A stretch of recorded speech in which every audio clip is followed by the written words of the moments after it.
After months of navigating the turbulent skies of bankruptcy, GOL Airlines is preparing to exit Chapter 11, restructuring with what it calls a strengthened competitive position. Let's take a look for today's video. On May 20th, GOL Linhas Aéreas Intelligentes released a statement confirming that the United States Bankruptcy Court has officially approved its reorganization plan. The airline expects to wrap up the restructuring process by early June 2025.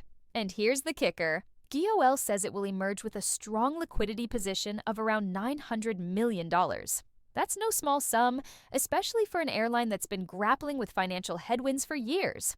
GOL emphasized that it's now well-positioned to redeploy its restored capacity across both domestic and international routes, particularly by leveraging its strong presence at key Brazilian hubs like São Paulo and Rio de Janeiro.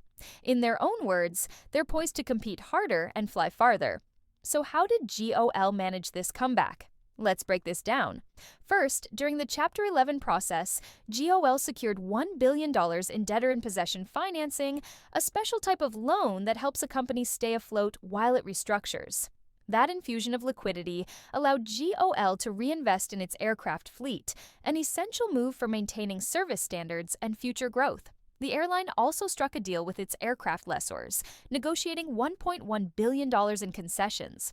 This included financial support to clear a maintenance backlog and also permanent savings on rent and end-of-lease payments, a significant financial relief that stabilizes fleet operations long-term.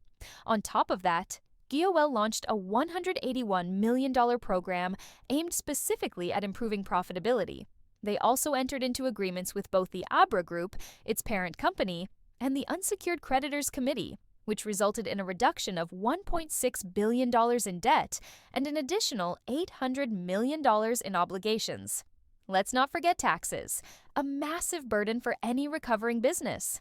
GOL reached a deal with Brazilian authorities to cut about $750 million in unpaid taxes and other debts. This step alone is expected to generate $184 million in liquidity through 2029. And there's Boeing. GOL renegotiated its aircraft purchase contracts with the American aerospace giant, securing $262 million in concessions and additional funds that will carry through to 2029.